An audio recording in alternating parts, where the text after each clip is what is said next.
ராணிப்பேட்டை மாவட்டம் லாலாப்பேட்டை அடுத்த கொண்டகுப்பம் கிராமத்தில் மகிழ்வான இயற்கை விவசாய பண்ணையில் இருக்கிறோம். லாப நோக்கம் இல்லாமல் நோயற்ற வாழ்வியல் சூழலை உருவாக்க தற்சார்பு முறைப்படி இயற்கை விவசாயம் செய்யும் மணிகண்டன் நம்மோடு இருக்கிறார். அவர்கிட்ட இயற்கை விவசாயத்தின் முக்கியத்துவத்தை கேட்டு தெரிந்து கொள்ளலாம். வணக்கம் மணிகண்டன், சத்தியம் தொலைக்காட்சிக்காக உங்களை அறிமுகப்படுத்திக் கொள்ளுங்கள். வணக்கம், என் பேர் மணிகண்டன். கொண்டகுப்பம் கிராமத்தில் வச்சுருக்கோங்க. 2017 இயற்கை விவசாயம் செஞ்சுட்டு வருங்க. தற்சார்பு வாழ்வியல் முறை இயற்கை விவசாயம் செஞ்சுருக்கோங்க. அதாவது என்னென்னு பார்த்தீங்கன்னா, நம்ம தேவையை நம்மளே பூர்த்தி செய்யுது. யாரோட இதுவும் உதவியும் இல்லாமல் நம்மளுக்கு தேவையானதை நம்மளே உற்பத்தி செஞ்சு எடுத்துது. அந்த மாதிரியான ஒரு விவசாயம் தான் தற்சார்பு விவசாயம். நவீன உலகில் இன்றைய இளைஞர்கள் எதையோ தேடி போகும்போது நீங்கள் இந்த விவசாயத்தை தேர்ந்தெடுக்க காரணம் என்ன? காரணம்னு பார்த்தீங்கன்னா, இன்றைக்கி நம்ம சாப்பிடக்கூடிய அனைத்துமே, அது காய்கறியாகட்டும், பழங்களாகட்டும், அரிசியாகட்டும், எல்லாமே நஞ்சாக தான் போயிட்டுருக்கு. இந்த மாதிரி இருக்கக்கூடிய ஒரு சூழலை நம்ம நஞ்சற்ற உணவுப் பொருட்களை நம்ம சாப்பிட்ணுன்ற ஒரு நோக்கத்தோடு தான் நம்ம இந்த விவசாயத்துக்குள்ளே வந்திருக்கோம்.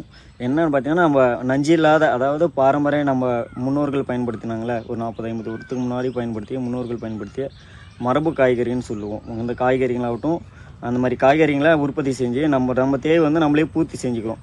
நம்மளுக்கு தேவைக்கு போக இருக்கிறது மீதி மக்கள்கிட்ட நம்ம மட்டும் ஆரோக்கியமாக வாழ்ந்தால் போதாது இல்லையா? இங்கே சமூக நோக்கத்தோடையும் கொஞ்சம் பயணிக்கணும். நம்ம அடுத்த மக்கள்கிட்டையும் இந்த மாதிரி ரகங்கள்லாம் இருக்குது, நாட்டு காய்கறியில் இவ்வளோ இருக்குது அப்படின்னு சொல்லி மக்கள்கிட்டையும் எடுத்து போய் சேர்த்துட்ருக்கோம். இந்த இயற்கை விவசாயத்தின் மேல் எப்படி ஆர்வம் வந்தது?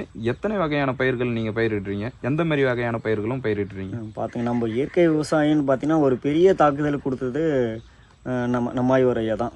ஈடுபாடு வந்ததுக்கப்புறம் பார்த்தீங்கன்னா, நம்ம நாட்டு காய்கறி தான் பண்ணணும்னு முடிவு எடுத்துட்டேன். இப்போது ஒரு வெண்டைக்கான்னு எடுத்துகிட்டுனா வெண்டைக்காயில் 40 ரகம் இருக்குது. அவரைக்கான்னு எடுத்துட்டாலும் 60 ரகம் இருக்குது. சுரைக்காய் பன்மைன்னு பார்த்தீங்கன்னா 80 ரகம் இருக்குது. இந்த மாதிரி எவ்வளோ என்னென்னவோ வகையான பல வகையான வகைகள் இருக்கும்போது நம்ம ஏன் இந்த மாதிரி இப்போ மார்க்கெட்டில் பார்த்தீங்கன்னா கைவிட்டு விரல விட்டு எண்ணக்கூடிய அளவில் தான் இருக்குது நம்ம சாப்பிடக்கூடிய உணவுப் பொருட்களோ காய்கறிகளோ வகைகள் 20க்குள்ளே அடங்கிடும்னு சொல்லலாம். பார்த்தீங்கன்னா இப்போ நம்மக்கிட்ட பார்த்தீங்கன்னா சுரைக்காய் பார்த்தீங்கன்னா ஒரு 20-25 வகையான சுரைக்காய் இருக்குது. வெண்டைக்காயும் ஒரு 15 வகையான ரகங்களை, கிட்டத்தட்ட பார்த்தீங்கன்னா ஒரு 300 வகையான ரகங்களை நம்ம பராமரித்து பாதுகாத்துட்டு வந்திருக்கோம். இந்த நாட்டு காய்கறிகளை பாரம்பரிய ரகங்களை பாதுகாத்து அடுத்த தலைமுறைக்கு கொண்டுட்டு போகணும் அப்படின்ற ஒரு நோக்கத்தாக பராமரித்து வந்துட்டுருக்கோம். இப்போது என்னை தேடி வர விவசாயிகளுக்கு நான் ஃப்ரீயாக கொடுத்துட்ருக்கேன். இல்லை, இன்னொரு விஷயம்னு பார்த்தீங்கன்னா, பெரும்பாலும் இன்றைக்கி மருத்துவர்கள்கிட்ட போகிற நம்ம மக்கள்கிட்ட டாக்டர்கள் அறிவுறுத்துறாங்க. என்ன அறிவுறுத்துறாங்க? காய்கறிகள் பசுமையாக எடுத்துக்கங்க அப்படின்னு சொல்கிறாங்க. அப்படி பசுமையாக எடுத்துக்கணும்னு சொல்லி டாக்டர் சொல்லிடுறாங்க. ஆனால் நம்ம மக்கள் எதை எடுத்துருக்காங்கன்னு பார்த்தீங்கன்னா, இன்றைக்கி சாப்பிடக்கூடிய பசுமையாக எடுத்துக்கிற காய்கறிகள் எல்லாமே நஞ்சாக தான் இருக்குது. டைரெக்டாக நம்ம இன்றைக்கி காய் பறிக்கிறாங்கன்னா இன்றைக்கி மருந்து தெளித்தாங்கன்னா அன்றைக்கி காலையில் தெளித்தாங்கன்னா ஈவினிங் இந்த மாதிரி பறிச்சுட்டு போய் தான் மார்க்கெட்லேயே அந்த மாதிரி போகிறாங்க. இந்த மாதிரி காய்கறிகள் தான் நம்ம மக்கள் பொதுமக்கள் பசுமையாக எடுத்திருக்கா. இந்த மாதிரி எடுக்கும்போது என்ன பார்க்கணும்னா, நம்ம டைரெக்டாக மக்களோட உடம்புக்குள்ளே அந்த நஞ்சு போகும். எஞ்சியை நம்ம வேக வச்சு சாப்பிட்டாலாவது எஞ்சிய நஞ்சு தான் போகும். ஆனால் இந்த மாதிரி பசுமையை எடுக்கும்போது பார்த்திங்கன்னா டைரெக்டாக நம்ம பாய்சன் நம்ம வயிற்றுக்கு போகுது.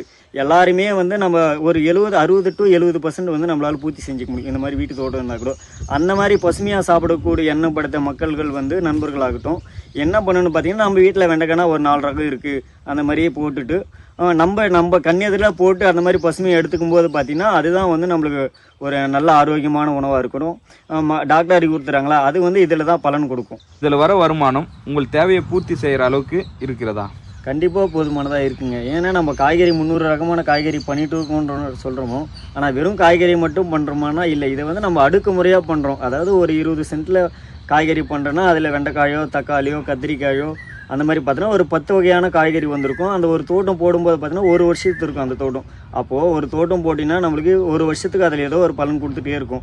அப்படி இருக்கும்போது இதில் பயிர் சுழற்சியும் பண்ணிகிட்ருக்கோம். இப்போ ஒரு 20 சென்ட்டு பல அடுக்குமுறை காய்கறி பண்ணிகிட்ருக்குன்னா அடுத்த வருஷம் அதில் என்ன போடுவோம்னா வேர்க்கடலை போடுவோம். அதுக்கடுத்து பார்த்தீங்கன்னா ராகி போடுவோம். இந்த மாதிரி பயிர் சுழற்சியாக பண்ணிகிட்டு இருக்கும்போது பார்த்திங்கன்னா நல்ல வருமானமாக இருக்குங்க. நம்ம நெல் பார்த்தீங்கன்னா வெறும் 3 மாதத்துக்கு போட்டிருக்கோம், அது மட்டும்தான் இருக்கும். ஆனால் இதில் அப்படி கிடையாது. எல்லாமே வருமானம் தான்.